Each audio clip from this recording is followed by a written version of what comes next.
Yeah, good afternoon, everyone. This is the continuation video of class 11 chemistry S block elements, and we are starting from oxides and hydroxide. आप सभी को पता है metal अगर water के साथ react करता है तो मेटल हाइड्रोक्साइड बनाता है और हाइड्रोजन गैस रिलीज करता है, और मेटल ऑक्साइड अगर वाटर के साथ रिएक्ट करता है तो मेटल हाइड्रोक्साइड बनाता है. All this you have already done in class 10th. जितने भी एल्कली मेटल्स हैं उनके ऑक्साइड हैं, पेरोक्साइड हैं, सुपर ऑक्साइड्स हैं, ये वाटर में डिसॉल्व होते हैं ताकि कॉरस्पॉन्डिंग हाइड्रोक्साइड प्रोड्यूस कर सके जो स्ट्रॉन्ग एल्कलीज होते हैं. रिएक्शन आप साथ साथ प्लीज लिखिए अपनी कॉपी में. Na प्लस H2O देगा NaOH plus H2. Metal oxide water के साथ करेगा तो मेटल हाइड्रोक्साइड देगा. Na2O2 अगर वाटर के साथ करेगा तो सोडियम हाइड्रोक्साइड देगा, और KO2 प्लस H2O वही पोटेशियम हाइड्रोक्साइड और H2O2 और O2 देगा. तो क्लास जितने भी हाइड्रोक्साइड होते हैं सभी एल्कली मेटल के वो वाइट क्रिस्टलाइन सॉलिड्स होते हैं. वो काफ़ी स्ट्रॉन्ग होते हैं सभी बेसिस में और वाटर में डिसॉल्व हो जाते हैं और काफ़ी सारी हीट भी इवोल्यूट करते हैं. ये आपको ध्यान रखना है. बेसिक स्ट्रेंथ की बात करें, ये स्ट्रॉन्ग बेसिस होते हैं. Sodium hydroxide, lithium hydroxide, sodium hydroxide, potassium hydroxide तो स्ट्रॉन्ग एल्कलीज है. एल्कली आपको सभी को पता है, ऐसे बेसिस जो वाटर में सॉल्युबल होते हैं उन्हें एल्कलीज कहते हैं. अब इस चीज की हम एक्सप्लेनेशन करें, अगर हम इसे ब्रेक करेंगे MOH को तो बनेगा M पॉजिटिव और OH नेगेटिव. OH नेगेटिव है हाइड्रोक्सिल आयन. जो इतने भी हाइड्रोक्साइड होते हैं एल्कली मेटल के, ये बिहेव करते हैं strong bases due to their low ionisation enthalpies.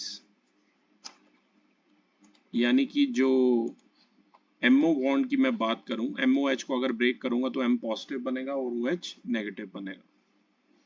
Solubility और स्टेबिलिटी की बात करूं तो ये जितने भी हाइड्रोक्साइड हैं ये हाईली सॉल्युबल हैं वाटर में और थर्मली स्टेबल हैं लिथियम हाइड्रोक्साइड के अलावा. लिथियम हाइड्रोक्साइड को अगर हीट करोगे तो बनेगा Li2O plus H2O. Formation of salt with acid की बात करें कि क्या होगा अगर ऐसे एक स्ट्रॉन्ग बेस और एसिड मिलेंगे. आपको पता ही है एसिड और बेस मिलके सॉल्ट और वाटर बनाते हैं, क्लास 10th में आपने पढ़ा है. अधिकतर रिएक्शन वही हैं जो सब आपने 10th में पढ़ी हैं. तो मैं चाहूंगा आप साथ साथ लिखिए अपनी कॉपी में reaction. NaOH plus HCl gives NaCl plus H2. यहाँ से हेडिंग डालिए और अपना मेन रिएक्शन मेरे साथ साथ लिखते जाइए. यही सोडियम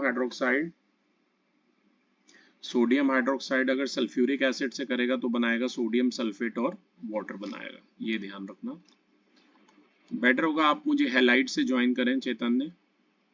जितने भी एल्कली मेटल्स हैं वो कंबाइन करते हैं डायरेक्टली हैलोजन के साथ.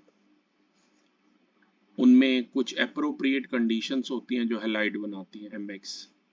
ये जो हैलाइड है ये प्रिपेयर किए जाते हैं by the action of aqueous halogen halide acids. अगर किसी मेटल ऑक्साइड की HX से करोगे, मतलब HCl से करेंगे, या X आपको पता है हैलाइड हैलोजन ग्रुप नंबर 17 को बिलोंग कर रहा है. फरारी कैन बीट इंडिका एस्टोनिशिंगली, कोई भी आ सकता है. तो मेटल ऑक्साइड अगर HX से करेगा तो MX बनाएगा और वाटर बनाएगा. यही मेटल हाइड्रोक्साइड अगर HX यानी HCl यानी HF इन सब से करेगा तो MX बनाएगा और वाटर बनाएगा. और यही मेटल कार्बोनेट अगर HX से करेगा तो MX बनाएगा, CO2 बनाएगा और H2O बनाएगा. जितने भी ये हैलाइड्स होते हैं ये कलरलेस होते हैं, हाई मेल्टिंग और क्रिस्टलाइन सॉलिड होते हैं. इनकी जो नेगेटिव एंथैल्पीज होती हैं फॉर्मेशन की, और मेरी आपको सजेशन है अगर आप ऑनलाइन वीडियो देख के काम कर रहे हैं तो आप प्लीज साथ साथ क्या करें, साथ साथ आप रिएक्शन जरूर लिखते रहें जो भी रिएक्शन इन्वॉल्व हो रही है. राइट. अब यहाँ एक अलग टेबल दिया हुआ है, जस्ट गो थ्रू इट. इसमें lithium, sodium, potassium, rubidium, caesium, इनकी एंथैल्पीज फॉर्मेशन की दी हुई है कि जब मेटल फ्लोराइड बनेगा या मेटल क्लोराइड बनेगा या मेटल ब्रोमाइड बनेगा या मेटल आयोडाइड बनेगा. तो ये तो क्लास आप देख ही सकते हैं, और आप इस टेबल से ये भी देख सकते हैं कि फ्लोरीन की वैल्यू डिक्रीज होती है. फ्लोरीन की ज़्यादा है as compare to chlorine, bromine और आयोडीन के बजाय. ये जो फ्लोराइड्स होते हैं सबसे ज़्यादा स्टेबल होते हैं, जबकि आयोडाइड जो होते हैं वो सबसे लीस्ट स्टेबल होते हैं। जो ट्रेंड्स हैं मेल्टिंग पॉइंट में, बॉइलिंग पॉइंट में या सॉल्युबिलिटी में एल्कली मेटल हैलाइड्स के, उन्हें आप पोलराइजेशन इफेक्ट से समझ सकते हैं। Lattice enthalpy, hydration of ion जो हम डिस्कस कर रहे हैं। पोलराइजेशन इफेक्ट की बात करें तो हम कंपेयर करेंगे आयनिक और कोवलेंट कैरेक्टर को एल्कली मेटल हैलाइड्स के। जब भी कोई कटायन अप्रोच करेगा किसी अनायन की तरफ तो एक इलेक्ट्रॉन क्लाउड बनता है अनायन का, जो अट्रैक्ट होता है टुवर्ड्स द कटायन, और इसी वजह से वो डिस्टॉर्ट हो जाता है। इसी इफेक्ट को हम क्या कहते हैं? इसी इफेक्ट को हम कहते हैं पोलराइजेशन। ये जो पार है कटायन की जो पोलराइज करती है अनायन को, इसे हम कहते हैं पोलराइजिंग पार। बड़ा इंपॉर्टेंट पॉइंट है, अंडरलाइन कर लीजिए। और जितनी ज्यादा, और जो टेंडेंसी है अनायन की पोलराइज होने की, उसे हम पोलराइजेबिलिटी कहते हैं। जितना ग्रेटर पोलराइजेशन प्रोड्यूस होगा उतनी ही ज्यादा कॉन्सेंट्रेशन होगी इलेक्ट्रॉन की दो एटम्स के बीच में, जिससे डिक्रीज करेगा आयनिक कैरेक्टर, और कोवलेंट कैरेक्टर जो है बॉन्ड का वो इंक्रीज करेगा। अब जो कोवलेंट कैरेक्टर है वो डिपेंड करता है कुछ फैक्टर्स पे, जैसे कि साइज पर। जितना छोटा कटायन होगा उसकी पोलराइजिंग पावर उतनी ही ज्यादा होगी, यानी कि उतना ही ज्यादा वो कोवलेंट कैरेक्टर शो करेगा। एग्जाम्पल के तौर पे लिथियम क्लोराइड जो है ग्रेटर पोलराइजिंग पावर है NaCl से, और ऐसे ही KCl, RbCl, सीशियम क्लोराइड, ये इस ऑर्डर में रखे हुए हैं। तो LiCl कहने का मतलब है ज्यादा कोवलेंट है as compare to KCl। Anion के साइज की बात करें, जितना लार्जर अनायन का साइज होगा उतनी ही ज्यादा उसकी पोलराइजेबिलिटी होगी, राइट? इसे हम एक्सप्लेन कर सकते हैं covalent character of lithium halides के बेसिस पर। लिथियम आयोडाइड जो है लिथियम ब्रोमाइड से ज्यादा है, लिथियम ब्रोमाइड की लिथियम क्लोराइड से, और लिथियम क्लोराइड की लिथियम फ्लोराइड से। सेम रीजन की वजह से जो डाइपोल मोमेंट है लिथियम आयोडाइड का वो काफी कम होता है, राइट? जबकि वो 100% आयनिक है। आयन के चार्ज की बात करें, जितना ज्यादा चार्ज है कटायन का उतना ज्यादा उसकी पोलराइजिंग पावर है, और इस वजह से उसका कोवलेंट कैरेक्टर उतना ही ज्यादा है। इसका ऑर्डर आप देख सकते हैं, NaCl less than MgCl2 less than AlCl3। इसके बाद क्लास अगर हम इलेक्ट्रॉनिक कॉन्फ़िगरेशन कटायन की बात करें, अगर दो कटायन पे सेम चार्ज है, सेम उनका साइज है, एक स्यूडो नोबल गैस कॉन्फ़िगरेशन है, दोनों में 18 ही इलेक्ट्रॉन है आउटर मोस्ट शेल में, तो it has greater polarising power than a cation with noble gas configuration having 8 electron in the outer most shell. इसी रीजन की वजह से CuCl जो है ज्यादा कोवलेंट है NaCl की बजाय, जबकि Na पॉजिटिव और Cu पॉजिटिव दोनों का चार्ज +1 है। ये ध्यान रखना। 4 फैक्टर हैं जिन्हें हम फेजान रूल भी कहते हैं। लैटिस एंथैल्पी, लैटिस एंथैल्पी को हम डिफाइन कर सकते हैं एक ऐसा अमाउंट ऑफ एनर्जी जो सेपरेट करेगी एक mole of solid ionic compound को उसके गैसियस साइंस में। जितनी लैटिस एंथैल्पी ज्यादा होगी उतना ही melting point alkali metal halide का ज्यादा होगा, और उतना ही वो लोअर सॉल्युबल होगा वाटर में। हाइड्रेशन एंथैल्पी की बात करें तो ये एक ऐसा अमाउंट है एंथैल्पी का जो रिलीज हो जाता है जब एक मोल गैसियस आयन का कंबाइन करता है वाटर के साथ और हाइड्रेटेड आयन बनाता है। जैसे कि M पॉजिटिव अगर एक्वस से मिलेगा तो M पॉजिटिव एक्वस बनाएगा और हाइड्रेशन एंथैल्पी रिलीज होगी। जितनी ज्यादा हाइड्रेशन एंथैल्पी होगी आयंस की, उतना ही ग्रेटर वो सॉल्ट सॉल्युबल होगा वाटर में। उसके लिए आप ये एक टेबल है जो ionic radius, hydration number, hydration radius, ionic mobility, इन सब में आप इस टेबल को स्टडी कर सकते हैं। ये सभी हम S ब्लॉक एलिमेंट के काफी डिटेल में पढ़ रहे हैं कैरेक्टर्स। उसी टेबल को अब इन्होंने एक्सप्लेन कर रखा है वैल्यू के बेसिस पर। कई अल्कली मेटल में जो है मेल्टिंग पॉइंट इस ऑर्डर में डिक्रीज करता है। फ्लोरीन का क्लोरीन से ज्यादा है, क्लोरीन का ब्रोमीन से, ब्रोमीन का आयोडीन से। और ऐसा इसलिए होता है कि सेम एल्कली मेटल आयन में जो लैटिस एनर्जी है वो डिक्रीज करती हैं जैसे जैसे हैलाइड आयन का साइज जो है वो डिक्रीज करता है। जैसे के लिए लेटिस एंथैल्पी, फ्लोरीन, क्लोरीन, ये इस ऑर्डर में क्या हो रही है, डिक्रीज हो रही है। तो लेटिस एंथैल्पी डिक्रीज हो रही है तो जितनी भी एनर्जी रिक्वायर है उस बॉन्डिंग को ब्रेक करने के लिए वो भी ऑब्वियसली डिक्रीज होगी, क्योंकि उतना लूज होगा बॉन्ड।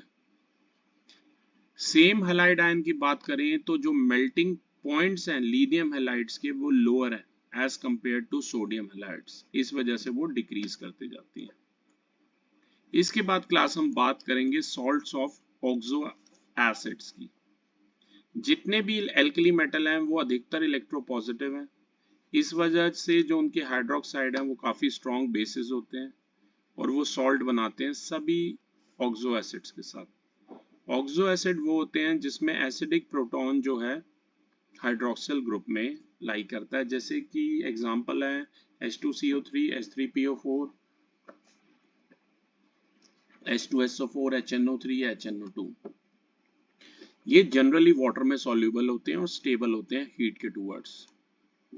मेटल कार्बोनेट की बात करूं एल्कली मेटल्स के तो वो क्वाइट स्टेबल होते हैं हीट के टूवर्ड्स, जैसे कि लिथियम कार्बोनेट, तभी हम उसे कंसिडर करते हैं कम स्टेबल, और वो डीकम्पोज होता है जैसे जैसे हम उसे हीट करते जाते हैं। उसका रीजन यही है कि जो स्मॉल लिथियम कटायन है वो पोलराइज कर देता है ऑक्सीजन एटम को। रिएक्शन आप खुद लिख सकते हैं, Li2CO3 को अगर हीट करेंगे तो बनेगा Li2O + CO2। मेटल बाइकार्बोनेट को हीट करेंगे तो मेटल कार्बोनेट बनता है, CO2 और H2O रिलीज होता है। तो जो बेसिक कैरेक्टरिस्टिक हो गए मेटल हाइड्रोक्साइड के वो इंक्रीज करते हैं लिथियम हाइड्रोक्साइड से सीशियम हाइड्रोक्साइड तक, और इलेक्ट्रोपॉजिटिव कैरेक्टर जो होते हैं मेटल का इंक्रीज करता है लिथियम से सीशियम तक। कुछ क्यूरियोसिटी क्वेश्चन है जो पूछे जाते हैं, जैसे कि एल्कली मेटल यूज किए गए हैं उन्हें हाइड्रोकार्बन सॉल्वेंट में क्यों वो करते हैं। लिथियम को हम स्टोर नहीं करते कैरोसिन ऑयल में क्योंकि वो फ्लोट कर जाएगा कैरोसिन ऑयल के ऊपर, लेकिन सोडियम और पोटेशियम को करते हैं क्योंकि उनकी डेंसिटी लो है। लिथियम को हम रैप अप करते हैं पैराफिन वैक्स यानी कि मोम के अंदर। क्या सोडियम साइनाइड और पोटेशियम साइनाइड दोनों ही पॉइजनस है? जी नहीं, पोटेशियम साइनाइड जो है वो ज्यादा पॉइजनस है। ये इतना पॉइजनस है कि अगर आप टंग पे रख देंगे तो हार्ट बीट उसी समय रुक जाती है। KCN समझे। एनॉमलस बिहेवियर की बात करें कि क्या डिफरेंट बिहेवियर है लिथियम का। लिथियम ग्रुप नंबर 1 का, अगर हाइड्रोजन को तो वैसे हम काउंट नहीं करते हैं, तो पहला लिथियम ही है एक तरीके से इस ग्रुप में, एल्कली मेटल ग्रुप में। इसका स्मॉल साइज है लिथियम एटम का और इसके आयन का। इसकी पोलराइजिंग पावर जो है लिथियम आयन की वो रिजल्ट करती है इंक्रीज कोवेलेंट कैरेक्टर में। कंपैरेटिवली इसकी हाई आयनाइजेशन एंथैल्पी और लो इलेक्ट्रोपॉजिटिव कैरेक्टर है। नॉन अवेलेबिलिटी है d ऑर्बिटल की इसके वैलेंस शेल में, और स्ट्रॉन्ग इंटरमेटेलिक बॉन्डिंग है। कई जो प्रॉपर्टी हैं लिथियम की वो डिफर करती हैं, जैसे लिथियम हार्डर है जबकि बाकी जो एल्कली मेटल हैं वो सॉफ्ट है। मेल्टिंग और बॉइलिंग पॉइंट जो लिथियम के हैं वो कंपैरेटिवली हाई हैं। लिथियम फॉर्म करता है मोनोऑक्साइड ऑक्सीजन के साथ, जबकि बाकी एल्कली मेटल पैरोक्साइड बनाते हैं। साथ साथ लिख सकते हैं, अगर आप बर्न करेंगे एयर में नाइट्रोजन के साथ तो Li3N बनाएगा, लिथियम नाइट्राइड बनाएगा। लिथियम हाइड्रोक्साइड एक वीक बेस है जबकि बाकी जो हाइड्रोक्साइड है वो स्ट्रॉन्ग बेसिस है। लिथियम हाइड्राइड जो है ज़्यादा स्टेबल है as compare to other alkali metals. Lithium hydroxide को अगर आप हीट करेंगे तो Li2O बनेगा + H2O बनेगा।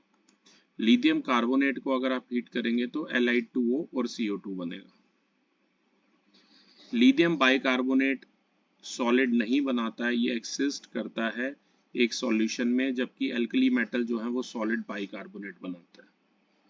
लिथियम एसिटाइलिन यानी कि इथाइन के साथ रिएक्ट करता है 196 केल्विन पे और डाई सोडियम एसिटाइलाइड बनाता है, ये भी आपको ध्यान में रखना है।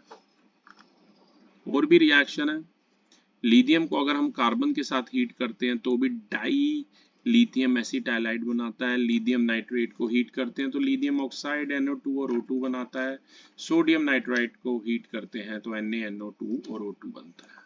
तो क्लास अगर जैसे 70 नॉट प्रॉपर्टीज गिवन है, आप कोई भी 5-6 अच्छे से याद कर सकते हो। डायगोनल रिलेशनशिप की बात करें लिथियम और मैग्नीशियम का, बेटा इसमें सिर्फ हमने एल्कली मेटल की प्रॉपर्टीज अच्छे से पढ़नी है, उन्हें कंपेयर करना है। दोनों की लगभग लिथियम पॉजिटिव और Mg2 पॉजिटिव, ध्यान से देखिए लगभग दोनों का एटॉमिक साइज भी सेम है और आयंस का भी सेम है, सिमिलर इलेक्ट्रोनेगेटिविटीज हैं, दोनों लगभग हार्ड होते हैं और जितने हार्डर होंगे उतने लाइटर होंगे बाकी एलिमेंट्स रिस्पेक्टिव ग्रुप में। दोनों लिथियम हाइड्रोक्साइड और मैग्नीशियम हाइड्रोक्साइड जो हैं वो वीक बेस भी बनाते हैं। बाकी तो वही रिएक्शन है जो पहले पढ़ी है हमने, Li प्लस N2 Li3N बनाएगा, LiOH को हीट करोगे तो Li2O प्लस H2O बनाएगा, लिथियम मेटल ऑक्सीजन के साथ मिलकर मेटल ऑक्साइड बनाएगा, मेटल कार्बोनेट को हीट करोगे तो मेटल ऑक्साइड और कार्बन डाइऑक्साइड बनेगा, मेटल नाइट्रेट को हीट करोगे तो मेटल ऑक्साइड NO2 और O2 बनाएगा, जो आप बाकी प्रॉपर्टीज पढ़ते आए हैं क्लास। जितने भी हाइड्रोक्साइड हैं, कार्बोनेट हैं, ऑक्सलेट्स हैं, फॉस्फेट हैं, फ्लोराइड हैं, लिथियम और मैग्नीशियम के, वो लगभग स्पेरिंगली सॉल्युबल हैं वाटर में। कोवेलेंट कैरेक्टर की वजह से इथेनॉल में सॉल्युबल हैं। ठीक है, तो क्लास ये कुछ प्रॉपर्टीज हैं जो आप लर्न कर सकते हैं, ठीक है ना। तो अभी इस वीडियो को मैं यहीं पर ही फिनिश कर रहा हूँ। इसमें हमने मेनली लिथियम, मैग्नीशियम, कुछ और पढ़ी। इसके बाद हम बात करेंगे एक्सट्रैक्शन ऑफ एल्कली मेटल्स की, कि कैसे ये अपनी ओर से एक्सट्रैक्ट किए जाते हैं। ठीक है, ये ध्यान रखिएगा क्लास। Thank you everyone.